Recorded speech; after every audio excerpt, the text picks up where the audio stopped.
대한민국이 뒤집힐 만한 놀라운 소식이 전해졌습니다. 한국 방산에 지속적인 관심을 표하고 있었던 아랍에미리트가 대한민국의 초음속 전투기 KF-21에 미납된 분담금을 대신 지불하고 인도네시아 대신 새로운 파트너가 되고 싶다는 의사를 공식 서면을 통해 전달한 것인데요. 외교부에 따르면 지난 4일 아랍에미리트의 방산 획득을 담당하는 타와준 경제위원회에서 KF-21에 대해 직접적으로 협력하고 싶다는 의사를 담은 서한을 우리 측 국가안보실에 발송했다고 합니다. 그동안 아랍에미리트에서 KF-21 보라매에 대해 지속적으로 관심을 드러내왔었지만 직접 한국의 개발에 협력하고 싶다는 의사를 밝혀온 것은 이번이 처음이었습니다. 아랍에미리트에서는 서한에 KF-21 사업 협력을 직접적으로 표기했다고 하는데요. 무엇보다 서한에서 KF-21 개발에 대한 인도네시아의 투자분을 대체하겠다는 의사를 명확히 밝혔다는 것이 중요하다고 할 수 있습니다.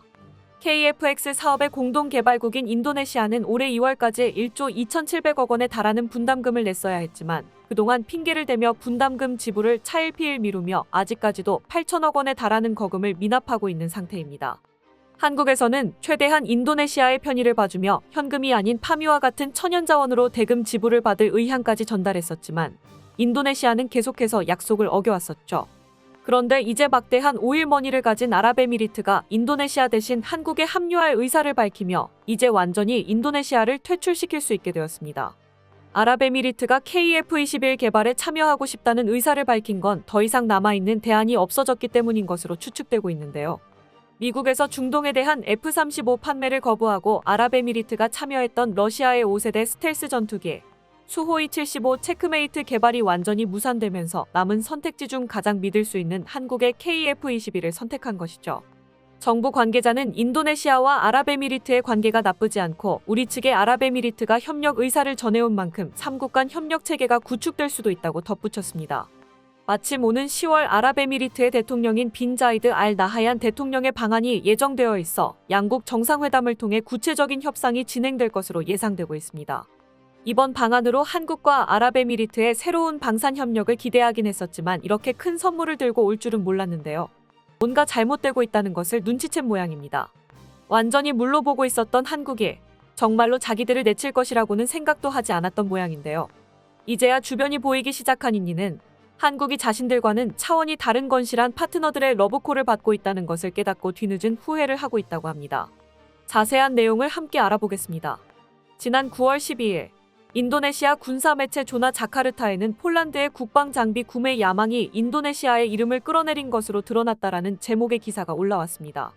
매체에 따르면 폴란드는 2017년 이래로 유럽에서 가장 많은 무기를 구매하는 국가로 전 세계 무기 거래량에서의 비율로 따져도 무려 87%를 차지하고 있다고 합니다. 그리고 모두가 알다시피 그 대부분을 한국이 공급하고 있습니다. 되도록 많은 무기를 사고 싶은 폴란드의 야망과 되도록 많은 무기를 팔고 싶은 한국의 야망이 맞물려서 양국 모두 전 세계가 주목하지 않을 수 없는 기현상을 일으켰죠. 폴란드는 단번에 유럽 최강 지상군을 보유한 나라로 발돋움했고 한국은 작년 기준 세계 8위 방산 수출국의 올해는 4위까지 올라설 것으로 예상되고 있습니다. 이미 양국의 협력은 대세를 바꾸고 있는데도 인니는 아직까지 자기들이 한국 방산에 있어 큰 역할을 하고 있는 것으로 생각하고 있었습니다. 한때는 실제로 인니가 한국 방산에게 구원투수 역할을 했던 때가 있었습니다. 인니를 포함한 동남아 국가들은 아직 방산 시장에서 한국 무기의 존재감이 옅을 시절에도 고객이 되어주곤 했습니다. 이들과는 물론 지금도 좋은 파트너 관계를 유지하고 있지만 유독 인니만큼은 그렇지가 못합니다. 원래는 인니가 가장 많은 한국 무기를 사갔던 동남아 국가였고 한국은 이 점을 높이 사서 KF-21 개발 프로젝트에도 초청했던 것이었습니다. 그런데 정작 불러놓고 보니 인니는 한국에 자기들 도움이 없으면 안 된다고 여긴 것인지 살살 눈치를 보면서 계약상의 의무는 내팽개친 채 이득만 챙겨가려고 했죠. 본색이 드러난 셈인데요. 다행히 인니가 이렇게 나와도 한국은 잃을 게 딱히 없게끔 안전장치를 마련해뒀습니다. 하지만 상해버린 감정은 돌이킬 방도가 없죠. 한국은 사실상 인니의 기여 없이 혼자서 KF-21 프로젝트를 성공시켰고 이를 본 다른 나라들은 한국과의 협력을 적극적으로 검토하기 시작했습니다. 한국이 떠안고 있는 인니라는 불량 파트너는 그런 국가들에게 있어서는 오히려 좋은 명분이었습니다. 한국의 협력을 제안하면서 돈 안 내는 인니와는 다르다는 걸 보여주는 것만으로 점수를 딸 수 있기 때문입니다. 그리고 한국이 본격적으로 인니를 쫓아낼 계획을 거론하기 시작하자 이제야 인니는 위기감을 느끼고 저런 기사를 내보낸 것입니다. 방사청 대변인이 지난 9월 11일 국방부 정례브리핑에서 밝힌 바에 따르면 KF-21 사업 추진과 관련해 인도네시아와 고위급 면담도 추진 중에 있다고 하는데요.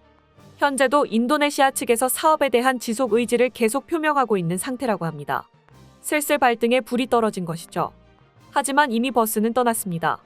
한국은 인니가 가시적인 노력을 보여주지 않는다면 이번에는 정말로 인니를 내칠 수도 있습니다. 인니에게 남겨진 시간은 별로 없습니다.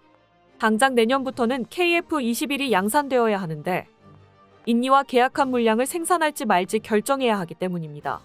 현재 한국에게 KF-21 관련 협력을 검토하고 있는 국가는 크게 두 곳입니다. 하나는 익히 알려진 대로 폴란드입니다. 폴란드는 이미 지난 4월에 공식적으로 KF-21 프로젝트에 합류하고 싶다는 의사를 내비친 바 있죠. 자기들이 직접 계획까지 세워서 한국에 전달한 것으로 알려졌는데요.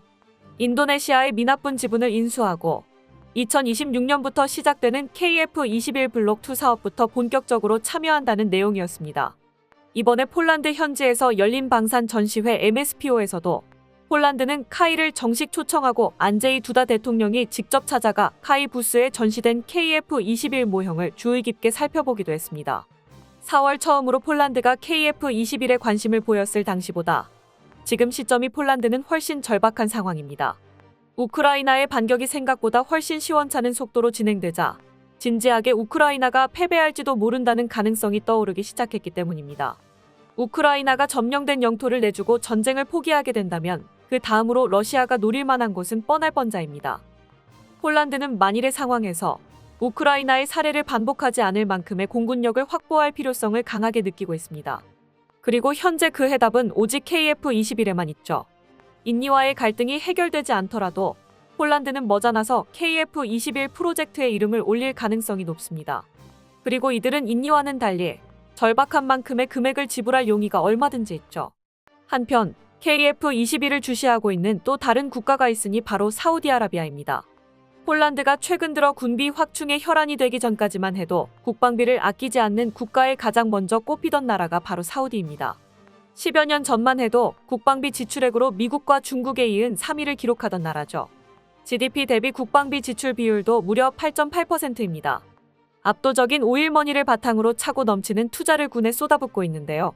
다른 군사 강국들과 마찬가지로 사우디 역시 공군 전력의 현대화에 밀려나지 않게 최신화된 전투기를 도입하려는 계획을 세우고 있습니다. 5세대를 과감하게 뛰어넘고 지금도 세계 각국이 개발에 열을 올리고 있는 6세대 전투기 사업에 참여하려고 둘러보고 있죠. 그런데 현재 서방에서 실체가 갖춰진 6세대 전투기 개발 사업은 몇 없는 것이 사실입니다. 미국이 진행하고 있는 엔가드 사업은 미국이 주도하는 만큼 기술적으로나 금전적으로나 파트너를 구할 필요가 딱히 없고 아무래도 미국이 사우디를 경계하기도 해서 참여하기가 어렵습니다. 프랑스와 독일, 스페인이 합작하는 FCAS 사업은 프랑스와 독일이 싸워대는 통에 스페인만이 사업을 유지시키려고 갖은 애를 쓰고 있는 실정이죠. 영국과 이탈리아 그리고 일본이 합작하고 있는 GCAP 사업은 막 시작되긴 했지만 그럭저럭 분위기가 괜찮은데요. 사우디는 그래서 이쪽 사업에 투자를 검토하고 있습니다. 조건은 물론 상당한 재정적 기여입니다. 물주가 되어주겠다는 것입니다.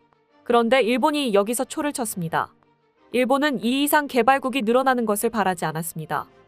개발국 각자의 요구 성능을 조율하는 과정으로 인해서 프로젝트가 완료되는 시점이 늦어질 것을 일본은 우려하고 있습니다. 중국 공군의 성장을 경계해 무슨 일이 있어도 2035년까지는 차세대 전투기를 띄울 작정인 일본은 사우디의 참여가 이 계획을 지연시킬 것으로 판단했습니다. 이러면 사우디가 눈길을 돌릴 만한 사업이 하나밖에 남지 않습니다. 바로 KF-21 블록 3입니다. 꽤나 예전부터 한국 방사는 이런 틈새 시장을 손에 넣으면서 성장해왔습니다.